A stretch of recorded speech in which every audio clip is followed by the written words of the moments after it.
भाऊसाहेब उपाख्य डॉक्टर पंजाबराव देशमुख यांच्या 125व्या जयंतीनिमित्त शिवाजी शिक्षण संस्था वतीने शिवाजी कृषी महाविद्यालयासमोरील शेतात भव्य राष्ट्रीय कृषी प्रदर्शनीला सुरुवात झाली आहे।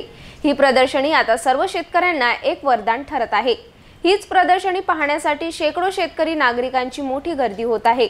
27 ते 30 डिसेंबर पर्यंत ही राष्ट्रीय प्रदर्शनी सुरू राहणार असून येथीलच राष्ट्रीय कृषी प्रदर्शनीचा थेट आढावा घेतला आमचे सिटी न्यूज प्रतिनिधी अजय शृंगारे यांनी।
डॉक्टर पंजाबराव देशमुख यांच्या जयंतीनिमित्त अमरावती शहरामध्ये श्री शिवाजी शिक्षण संस्थाच्या वतीने प्रथमतः राष्ट्रीय कृषी महोत्सवाचे आयोजन करण्यात आले आहे। राष्ट्रीय कृषी प्रदर्शनी 3 दिवसापर्यंत चालणार आहे। आपण पाहू शकता की मोठ्या प्रमाणात अनेक कंपन्यांनी याच ठिकाणी भव्य अशा स्वरूपात अनेक स्टॉल लावण्यात आले आहेत। कृषी साहित्य, कृषी सेंद्रिय खतेसह आणि या कृषी महोत्सवामध्ये आपण पाहत आहात फुलांची शेती सुद्धा, मिरची असेल, टमाटो असेल, अनेक धान्यांचं, भाजीपाल्यांचं थेट याच कृषी महोत्सवामध्ये उत्पन्न कसं घ्यावं आणि शेतकऱ्यांकरिता मार्गदर्शन करण्याकरिता अतिशय महत्त्वाचा आणि सर्वात भव्य दिव्य याच शिवाजी कृषी महाविद्यालयांच्या वतीने कृषी महोत्सव, जो राष्ट्रीय महोत्सव अनेक एकरामध्ये अनेक स्टॉल लावून अनेक साहित्यांची माहिती, कृषी विषयक माहिती देण्यात येत आहेत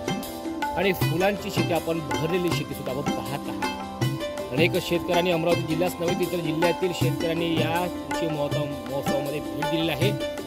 अनेक साहित्याची, अनेक कृषी विषयक माहिती सुद्धा घेण्यात येत आहे। सुंदर कृषी राष्ट्रीय महोत्सवाचं आयोजन आणि प्रथमतः अमरावती शहरामध्ये या कृषी महोत्सवाचं आयोजन केल्याने अमरावती जिल्ह्याच नव्हे तर अनेक जिल्ह्यातील शेतकरी नागरिकांनी याच राष्ट्रीय कृषी महोत्सव प्रदर्शनीमध्ये सहभाग नोंदवला आहे। दुसरीकडे आपल्या लक्षात असेल तर बाजरी असेल, मका असेल, ज्वारी असेल सुद्धा पिकुल्याचं थेट कणस आपण पाहत आहात। अतिशय बहरलेली शेती, थेट असं वाटतंय की एका शेतामध्ये आलोय। मात्र ही राष्ट्रीय कृषी प्रदर्शनी आहेत आणि या कृषी महोत्सवामध्ये या शेतीविषयक आणि अतिशय महत्त्वाचं कृषी महोत्सव मानलं जातंय। बीज कोणतं आहे आणि बीजचं पेरणी केल्यानंतर किती दिवसामध्ये धान्य मिळेल, संपूर्ण माहिती मिळत आहेत। दुसरीकडे लक्ष जात असेल आपल्याला तर हिरव्या रंगाची आपण भेंडी पाहिलेली, मात्र आपण पर्पल लाल रंगाची भेंडीचं थेट प्रदर्शनीमध्ये आपण पाहत आहात आणि सुंदर बहरलेली शेती या ठिकाणी सादर केलेला आहे।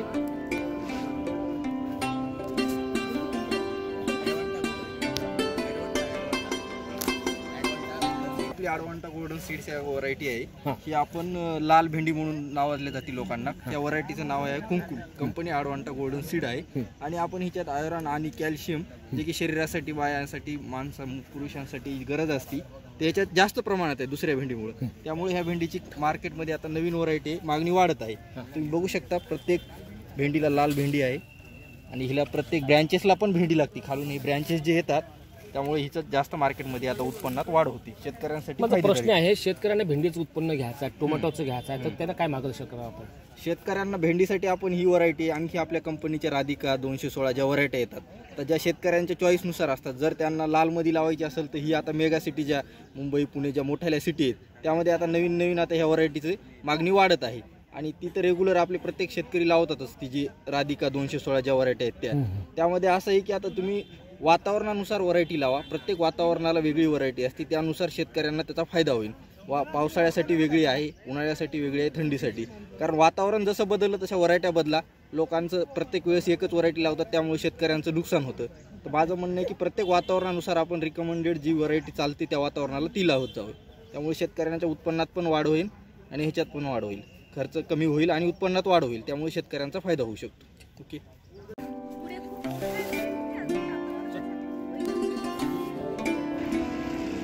श्री शिवाजी कृषी महाविद्यालयाच्या वतीने भाऊसाहेब देशमुख यांच्या जयंतीनिमित्त राष्ट्रीय कृषी प्रदर्शनीचं आयोजन आपण आता सध्या या मचानवर चढलेलं आहे आणि या मचानवरून आपण याच कृषी महोत्सवाचं थेट प्रक्षेपण घेत आहोत आणि संपूर्ण दृश्य या आपल्या कॅमेरामध्ये कैद करीत आहोत। साधारणतः 1 किलोमीटरचा हा अंतर असेल आणि या कृषी महाविद्यालयाच्या समोरील परिसरामध्ये 1 किलोमीटर अंतरामध्ये अनेक कृषी विषयक साहित्य स्टॉल प्रदर्शनी लावण्यात आलेले आहे।